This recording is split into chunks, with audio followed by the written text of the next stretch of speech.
77 में आंधी थी, अभी तूफान है। तेजस्वी यादव जी का इतिहास है कि तेजस्वी यादव जी जो कहते हैं वो करते हैं। तेजस्वी यादव ने दिखा दिया कि A to Z की राजनीति तेजस्वी यादव जी ही करते हैं, राष्ट्रीय जनता दल ही करता है। अमित शाह जी आ गए, पता कर लीजिएगा। 1500 से 2000 आदमी थे, उसमें 500 सिपाही थे। कि जनता अब ऊब चुकी है, वो इन गुजराती ठगों से अब ठगना नहीं चाहती है। तमाम जगहों पर आज तेजस्वी यादव भी आए और आप कार्यालय का उद्घाटन भी कर रहे हैं। क्या लग रहा है कि तेजस्वी की सरकार बन पाएगी? 100%। 77 की मैंने तो कहा कि 77 में आंधी थी, अभी तूफान है। 2025 में बिहार की जनता और सारण की जनता आप खुद देख रहे हैं कि इसने मन बना लिया है कि मुख्यमंत्री इस बार तेजस्वी यादव ही बनेंगे। तेजस्वी यादव जी का इतिहास है कि तेजस्वी यादव जी जो कहते हैं वो करते हैं, और उन्होंने पूर्व में ये करके दिखाया है कि जो उन्होंने कहा है, जब उनको सत्ता मिली है तो उन्होंने किया है। एक सवाल है कि जब से छपरा में कैंडिडेटों के 10 विधानसभा में कैंडिडेटों की घोषणा की गई है राजद के, तब से केंद्र के तमाम नेताओं को इस पर काफी ज्यादा फोकस है। ऐसा है कि उन लोगों का आरोप था कि Tejashwi Yadav A to Z की राजनीति नहीं करते हैं, और तेजस्वी यादव ने दिखा दिया कि A to Z की राजनीति तेजस्वी यादव जी ही करते हैं, राष्ट्रीय जनता दल ही करता है, बल्कि दूसरे दल नहीं करते हैं। इसका प्रत्यक्ष उदाहरण तरैया विधानसभा क्षेत्र से उनका प्रतिनिधि के रूप में मैं हूँ। अमित शाह आ गए, अमित शाह जी आ गए, पता कर लीजिएगा। 1500 से 2000 आदमी थे, उसमें 500 सिपाही थे और 500-600 उन लोगों के हेलीकॉप्टर आप भी गिरा दीजिएगा तो पता चलेगा कि 1000 आदमी देख रहा है। 200 से 300 आदमी थे। इसलिए कि जनता ऊब चुकी है, वो इन गुजराती ठगों से अब ठगना नहीं चाहती है। गुजराती ठग जो है पिछले 10 साल से बिहार को ठग रहे हैं। इस बार बिहार की जनता जाग चुकी है और अब ठगे जाने के लिए तैयार नहीं। जो है बिहार से बाहर गए थे, अब बिहार आए हैं छठ में। आपके नेता कहे थे कि अब हम जाने नहीं देंगे। उनको ये आशा है और माननीय तेजस्वी यादव जी के नेतृत्व में विश्वास है कि इस बार तेजस्वी यादव जी जो सरकार बनेगा उसके मुखिया बनेंगे और पलायन उन रोकेंगे, क्योंकि उन्होंने वादा किया है कि हर एक परिवार से एक सरकारी नौकरी देंगे। एक अंतिम सवाल है, आज तेजस्वी यादव तरैया आए थे और उन्होंने अपने फेसबुक पे ये डाला है कि एक बार मौका दीजिए हमें, पूरा बिहार और तरैया बदल देंगे। एकदम सही बोले। आपसे तो मैं कहा कि बदलाव के बिहार बा, तरैया तैयार बा, और तेजस्वी बाबू तहार इंतजार बा।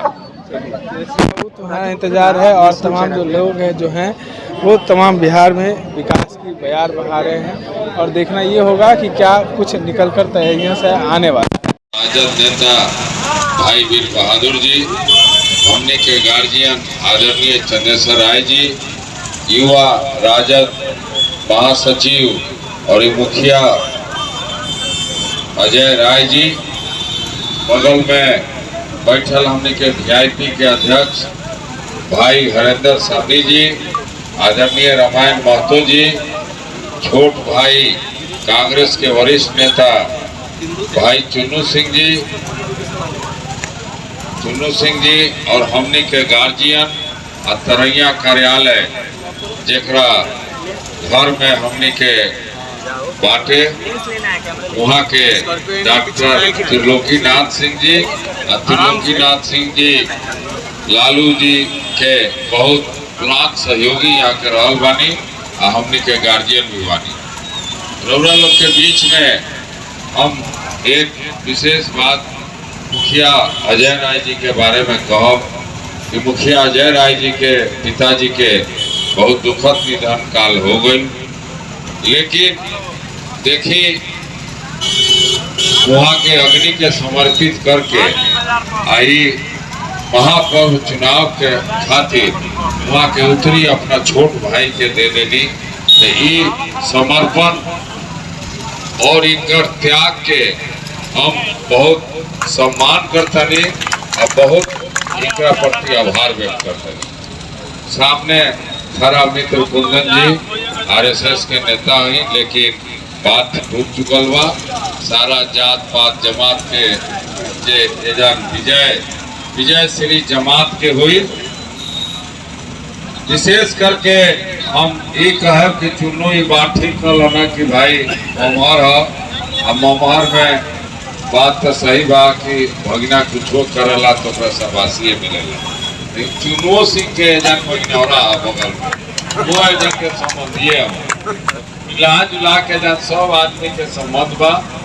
बात बहुत माने अच्छा बात बा, लेकिन सबसे महत्वपूर्ण बात ये बा कि जी वीर बहादुर जी कहनी है कि आदरणीय नेता तेजस्वी जी बात कहनी है कि समय बहुत कम बा, हमारा 243 विधानसभा क्षेत्र में जाए के बाद यही से पानापुर जाके जरूर विशेष रूप से हमार प्रार्थना निहोरा करब लोगी कि हमार मजबूरी बुझी और हमार प्रतिनिधि के रूप में शैलेंद्र प्रताप सिंह जन खड़ा बारा उनका रौरा सहयोग करी और भारी मत से रौरा लोग विजयी करें। अब रहल हमने के बाद बहुत ये दुख के बात बा कि तरैया विधानसभा क्षेत्र में परिसीमन के बाद पानापुर जुटा।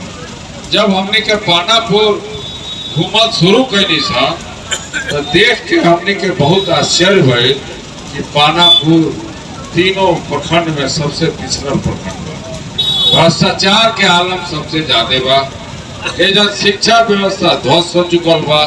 बहुत स्कूल तो ऐसा बा कि शिक्षक लोग अपना घर पर हाजिरी बनाते हैं। तो हमारा देख के बहुत दुख हुए, बहुत हमने के एमे जगावे के काम कैनी सन। लेकिन जे वर्तमान विधायक बारन अकर्मण्यता के और ये हवा देना, चूंकि पानापुर में कोई भी योजना चलेला तो इधर के लोग इतना सीधा बा कि सजग नहीं किए। करीबन 40-45 लाख रुपया से सेवा करने बनी कोरोना का मरीज लोग के अपने यहाँ के बचौले। और देखिए एक आदमी यही जा रुआ ना रहती तो हमारे बेटा ना बा। आखिर का न बात पाई, झूठ बा कि सच बा? सच न बात भैया। आरोगा जी यहाँ का पानी दिन पहले से वहाँ से लोग पहले होकर तो कोई कोई वहाँ का तो वह का है देखिए। और एगो बात जान ली, 5 साल के राउ सेवक पड़े खातिर चलंदर बाबू आयल बारे। आई नगरी द्वारे द्वारे घूम के समय हमने का बड़ी कम मिलल। एक दिन पहले टिकट मिलल, अब बिहान दले नॉमिनेशन, 3 दिन स्कूटी नाम निर्देशन फलान ठेकान मिलल। और वो दिन से हमने कहा समय अब ना रगल 2 दिन दीपावली लक्ष्मी जी महाराज अब 2 दिन छठ महाराज 4 दिन हमने का कागज पत्र बांटे में भी 3 दिन लगी। और बहुत लोग हमारे कहते ट्रेवल में रुआ ना तो भाई एक खातिर माफी करी। जहाँ जहाँ छूट गई बा वो सब हमनी मैंने कहो आग्रह करो कि रउआ हमनी के जिताई और रउआ के जोरा से दाल भात तरकारी दही पापड़ तिलौरी पर बैठे में जितना बात समस्या हुई तो भाई अब समय का अभाव में हम घूमा सो। लेकिन अब देखी परसों खेसारी लाल के जी के गाना बा बजाना बा घुमान बाहू में भी रउआ सागर आमंत्रित बनी। आज लेके उम्मीदवार यहाँ एमपीएल में लड़ल बजे खेसारी जैसन काट के बुला दिले होंगे। अरे तो वो नाम धर्म के बाद ध्यान मिले जरा के देश के कहीं सिलेंडर में फोन पर ना बुला देते तो बढ़िया गाय के हमको कर एक प्रतिनिधि के जिताई हई ब्लॉक तलक के छोड़ी वो बिहाने भैया 2 दिन पर बिना कुछ कहले सब लोग अपन ताल माल बदल दी। यहाँ का वो लोग काम करे लगे मैं यहाँ का कहे के ना पड़े पता बा रुको एगो बात जान लिया। सेवक और नौकर इंटरव्यू लेके करेगा तो ट्रैक्टर किनली एगो बुर्बक ड्राइवर के लेके रसौली नहर को उल्टी वो बड़ी मुआवजा लगे तो यही नहीं चाहते। ई बात नौकर देखी ना रखे तो यही गो चोर भेटा जाएगा आंख बो न माल गो।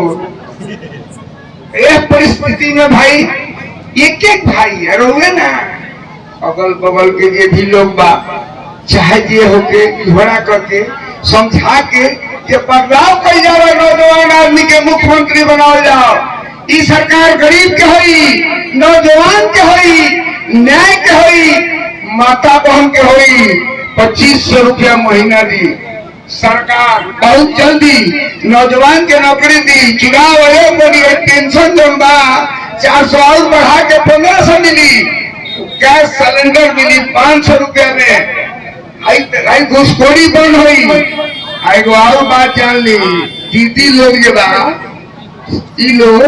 ई लो हमनी का तरफ हो गई बा जे बाप रे बाप, 10,000 दिले बा 6% पर असूल के जेल में बंद करी।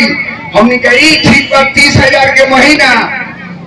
ऐसे आज तक कहीं सुनी हम सुनी है जो पंचायती राज के लोग पेंशन की मानदेय भी डबल भइल बा। कादू कहीं रह तो मारा मेहनत लगा।